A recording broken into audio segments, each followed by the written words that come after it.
Imagine waking up to breaking news. The United States government has just slapped a 25% tariff on crude oil imports from Canada and Mexico. Overnight, the foundations of North America's energy system are shaken. Why does this matter? Because Canada and Mexico aren't just casual suppliers. They are the backbone of America's oil supply. Canada alone sends over 3.8 million barrels of crude oil to the United States every single day, making up more than half of total U.S. imports. Mexico follows as the next key partner, shipping heavy crude that American refineries are specifically built to handle. If those flows are disrupted, the ripple effects are immediate. Gas prices at the pump skyrocket. Refineries struggle to operate efficiently, and households feel the pinch in their daily budgets. This isn't just an abstract policy move, it's a direct shock to how Americans fuel their cars, heat their homes, and power their economy. And that's just the starting point. The bigger question is, how deep does this tariff battle go, and what happens when Canada and Mexico strike back? To really understand the risk of tariffs, we need to look at how North America's economy is wired together. The United States, Canada, and Mexico aren't just neighbors. They function like a single machine with parts constantly moving back and forth across the borders. Take energy, for example. Crude oil flows south from Alberta through massive pipelines into the Midwest, while electricity generated in Ontario flows straight into U.S. cities. At the same time, U.S. natural gas flows north into Canada and south into Mexico. This back and forth creates a tightly linked grid, where each country depends on the other to keep costs low and supplies steady. The same is true for manufacturing. Building a car isn't a straight-line process. Parts often cross borders 6 or 7 times before the vehicle is complete. A single tariff at one stage can delay the entire chain, creating shortages and raising costs on both sides. The scale of trade makes this even more serious. The United States and Canada trade more than $1.1 trillion in goods and services every year, while U.S.-Mexico trade sits around $700 to $800 billion.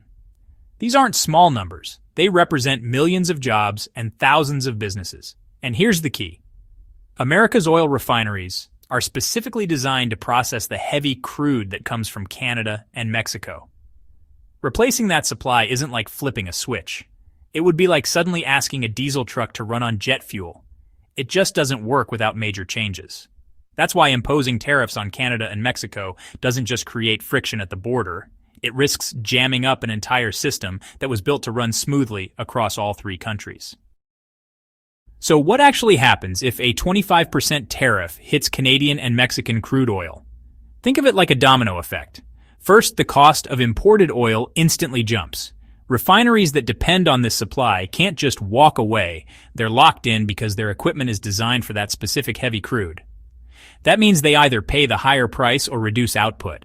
Next, those higher costs move straight to the gas pump. Fuel prices rise, not gradually, but quickly. A jump of even 50 cents to $1 per gallon can ripple through the entire economy. Trucking companies spend more to move goods. Airlines see their jet fuel bills climb. Farmers pay more to run tractors and harvesters. And ultimately, the price of groceries, flights, and everyday products goes up for everyone. For households, this is where the pain sets in. Imagine filling up your car and suddenly paying $15 or $20 more each week. That's money pulled directly out of family budgets, leaving less for food, rent, or savings. And unlike luxury goods or electronics, fuel is unavoidable. Everyone needs it. The pressure doesn't stop with consumers. Refineries squeezed by higher costs might delay maintenance, scale back production, or even cut jobs. Independent refiners and smaller fuel distributors could be hit the hardest, while larger firms pass costs along to buyers. In short, one policy move at the border creates a chain reaction.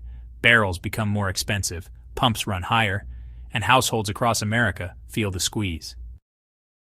Now let's turn north of the border. Canada isn't just sitting quietly while Washington talks tariffs. Ottawa has its own set of cards to play, and, some of them could hit the United States economy hard. The first step would likely be targeted tariffs on American goods. Think steel, agriculture, or even everyday products like orange juice. Items chosen not just for economic impact, but for political pressure in key United States regions. This isn't just theory. Canada used the same playbook back in 2018 when Trump imposed steel and aluminum tariffs. They went after products that would hurt politically sensitive states, forcing Washington back to the negotiating table. But there's a bigger, more dangerous weapon Canada could use: oil. As America's top supplier, Canada could reduce or even cut off crude exports in retaliation.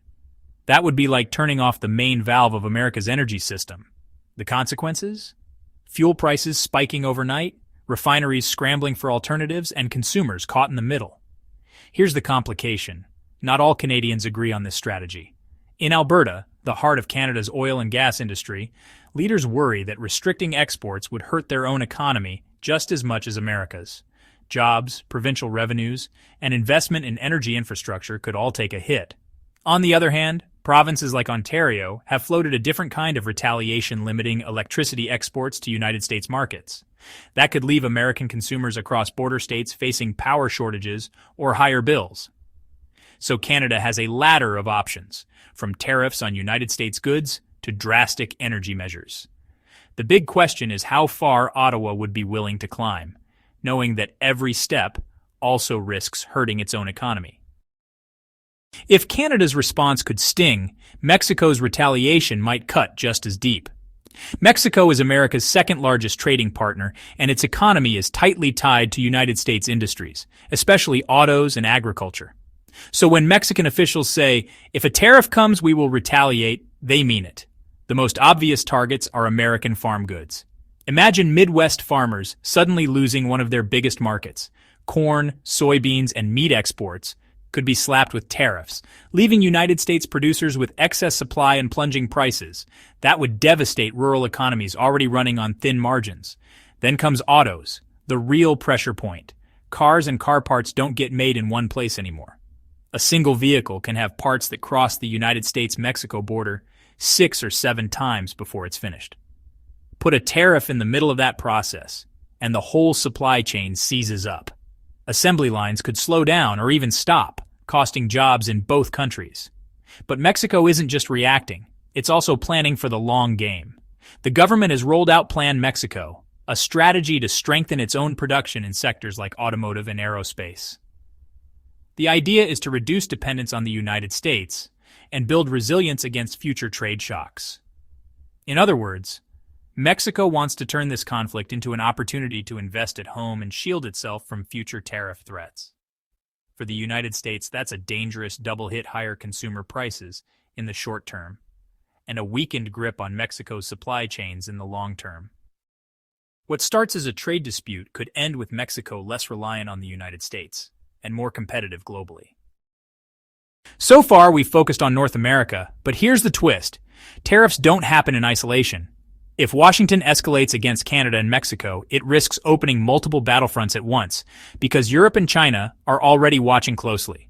The European Union has a history of striking back. When the United States imposed tariffs on steel and aluminum in 2018, Brussels didn't hesitate. They targeted symbolic American exports like motorcycles, bourbon, and agricultural goods, products chosen to put political heat on Congress. If new tariffs arrive, Europe could dust off the same playbook and raise barriers on even more sectors, from aviation to tech. China, on the other hand, has different tools. It doesn't just respond with tariffs. It can change the rules of the game for American companies operating inside its borders. That could mean stricter regulations, tougher approval processes, or mandatory joint ventures that cut into United States profits.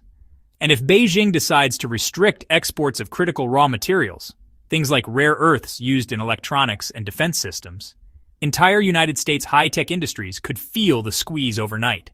Now picture this. Washington clashes with Canada and Mexico while Europe and China hit back at the same time. Inflation rises from higher fuel costs, exports shrink under foreign tariffs, and United States businesses pull back on investments because the trade environment is too uncertain. Economists warn that a full-scale global trade war could cut around 1% off America's GDP every year and threaten millions of jobs. In other words, North American tensions are dangerous on their own, but combined with retaliation from Europe and China, they could spiral into a global economic storm. Some might argue that if Canada and Mexico cut back oil supplies, the United States can simply buy more from somewhere else, say Saudi Arabia, Iraq, or Brazil. On paper, that sounds like a solution. But in reality, the math doesn't work out so cleanly. First, there's geography. Oil from the Middle East or South America has to travel thousands of miles by tanker, adding shipping, insurance, and time delays. That alone makes it more expensive compared to pipeline deliveries from Canada or Mexico. Second, there's chemistry. United States refineries are fine-tuned to process heavy crude, the kind Canada and Mexico export. Replacing that with lighter oil from other producers isn't as simple as pouring Coke into a Pepsi bottle. It changes yields, requires retooling equipment, and can reduce efficiency.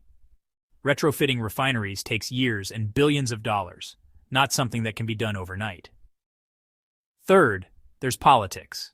Turning to OPEC nations for more supply goes directly against Washington's promise of energy independence. It would leave the United States more dependent on the same countries it has spent decades trying to reduce reliance on. And buying more from Russia? That's politically toxic and strategically impossible under current tensions. This means the United States doesn't have a quick escape hatch.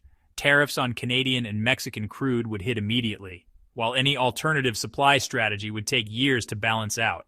In the meantime, fuel prices would soar, farmers and manufacturers would pay more, and households would carry the burden. The big takeaway? Once the system is disrupted, the cost is high, the fix is slow, and the fallout touches nearly every part of the economy. So, where does this all lead? The outcomes really depend on how far the tariff fight goes. In the best-case scenario, cooler heads prevail. Canada, Mexico, and the United States agree to carve out energy from the tariff battle, keeping oil and electricity flowing. Maybe a few symbolic tariffs stay in place for political reasons. But the backbone of North American trade, the pipelines, the auto supply chains, the food exports, remains intact. That would limit the damage and buy time for negotiation. The middle path is less comfortable. Tariffs are imposed but managed through quotas or exemptions. That still raises costs for consumers and businesses, but avoids the most catastrophic supply shocks. It would be messy but survivable. The worst-case scenario? A full-blown trade war. Canada cuts oil exports, Mexico slaps tariffs on farm goods and auto parts. Europe and China retaliate at the same time. Gas prices spike, food costs rise, assembly lines stall, and inflation spreads through the United States economy. Unemployment ticks upward as plants cut jobs, and confidence in the United States-Mexico-Canada agreement is shaken to its core. What started as protectionism ends up isolating America and pushing its closest allies to look elsewhere for trade partners. And this is the bigger lesson. In today's world, economies aren't separate islands. They're more like gears in the same engine. When one gear locks up, the whole system grinds. A tariff meant to protect one part of the economy can backfire and damage everything around it. So now the question is, should energy, as a strategic lifeline, be kept out of these trade wars, or is it fair game? No matter the risk. Let us know what you think in the comments. We'll be reading your takes. And don't forget to like this video, subscribe, and hit the notification bell so you don't miss our next deep dive, where we'll explore potential United States-European Union trade war scenarios and what they could mean for the global economy.